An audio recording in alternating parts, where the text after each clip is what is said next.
Chanel shapkamizni tayyorlash uchun bizga 11 katta razmerdagi kalso va 40-45 razmerdagi toshlar kerak bo'ladi. Birinchi ishimiz shapkamiz tepa tomonini yasab olishdan boshlaymiz.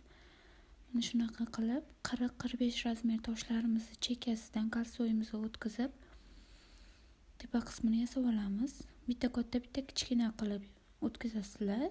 7 ta katta, 7 ta kichkina toshdan foydalanamiz. Общий 14 ta bo'lishi kerak. Mana shu tartibda toshlarimizni o'tkazib ketaverasizlar. Har doimgidek kalso bilan ishlayotganingizda kalsoni og'zini ham yaxshilab yopishni unutmanglar qizlar. Toshlarimizdan chiqib ketish ehtimoli bor. Har doim eslatib o'taman, shunisiga ahamiyat beringlar.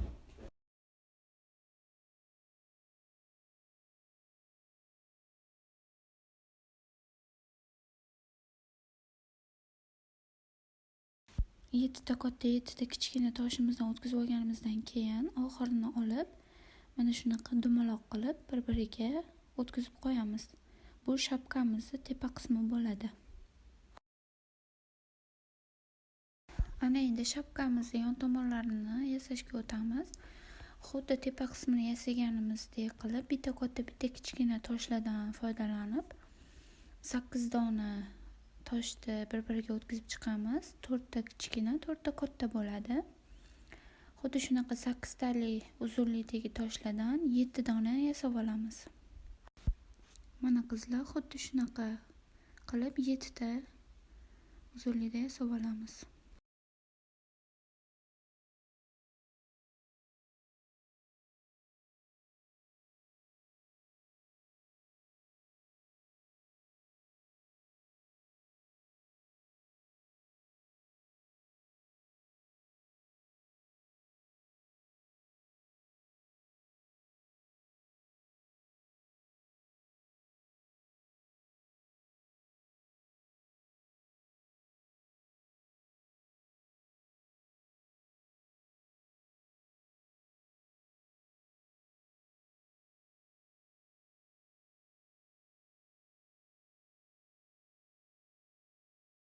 Keyingi qiladigan ishimiz bu shapkamizni o'rta qismini bir-biriga ulash uchun kerak bo'ladigan kichkina qismlarni yasab olamiz.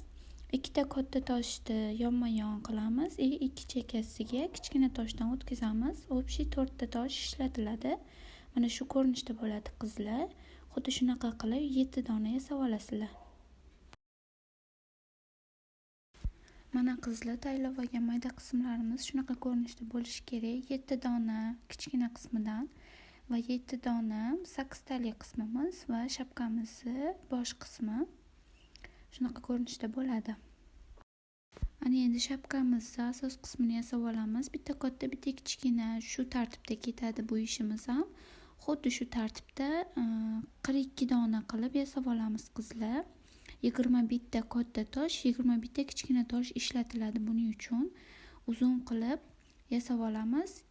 Keyin bo'lsa shapkamiz bosh qismini yasaganimizdek dumaloq shaklga keltirib olamiz. Asos qismimiz shunaqa ko'rinishda bo'ladi. Tayyor bo'ldi. Ana endi kichkina osilchoqlarni yasashga o'tamiz. 3 ta mayda toshimizni o'tkazib olamiz.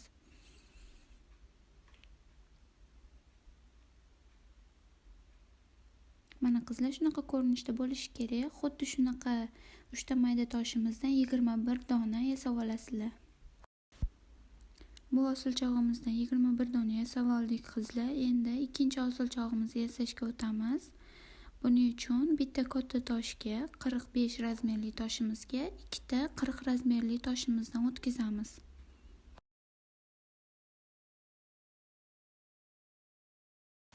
Mana qizlar, xuddi shu ko'rinishdagi toshimizdan yana 21 dona yasab olamiz. Bu ikkinchi osilchog'imiz bo'ladi. Mana qizlar, hamma detallarimizni tayyorlab oldik. Endi bu qismlarimizni bir-biriga ulab shapkamizni butun holatga keltiramiz.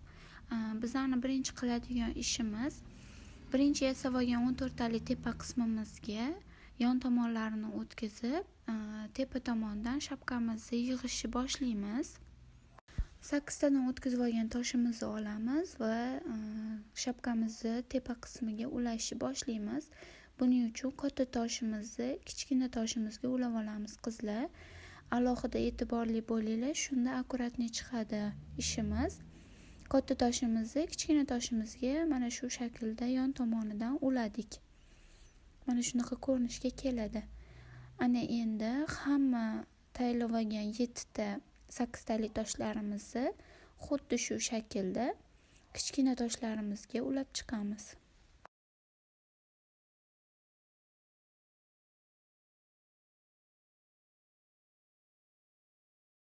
Mana qizlar, ishinglar qanaqa chiqqanini keyin oxirida shunaqa qilib yoyib ko'ringlar. Shunda qanaqa akkuratli bo'lganini ko'rasizlar. Mana xuddi shunaqa bo'lishi kerak. Orada bitta katta toshlar qolishi kerak, kichkina toshlarga ulaganimiz uchun. Ana endi bularni o'rtasini ulab chiqamiz.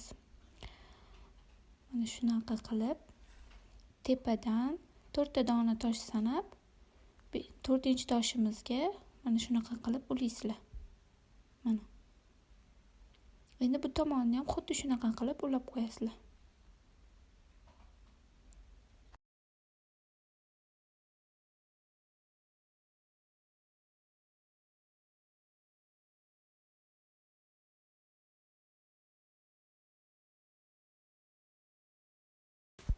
Mana qizlar, qolgan tomonlarni ham xuddi shu tartibda ulab chiqasizlar bir-biriga. Mana qizlar, oxirgi qismini ham ulab oldik. Mana keyin xuddi shapka ko'rinishiga keladi mana shunaqa bo'lib. Eng pastki qismimizga tayyorlab olgan hosilchoqlarimizni mana shunaqa qilib ulab chiqasizlar qizlar. Katta toshga mayda toshimizni, kichkina toshga katta toshimizdan boshlangan hosilchoqlarni ilasizlar. Xuddi shunaqa ko'rinishda bo'lishi kerak hammasi. Ana endi qiladigan ishimiz yasab olgan qismimizni oxirgi qismimizga ulash bo'ladi. Olasizlar, kichkina toshdan boshlaymiz mana. Oxirida kichkina tosh qolgan. O'sha qismini olamizda katta toshimizga ulaymiz. Mana. Shu joydan ulaymiz qizlar. Keyingi qismini bo'lsa olamiz ulagan toshimizdan keyin sanab chiqamiz qizlar. 5 ta tosh 5-chisiga ulaysizlar mana. 5 ta tosh sanab 5-chisiga ulaysizlar. Keyingisini.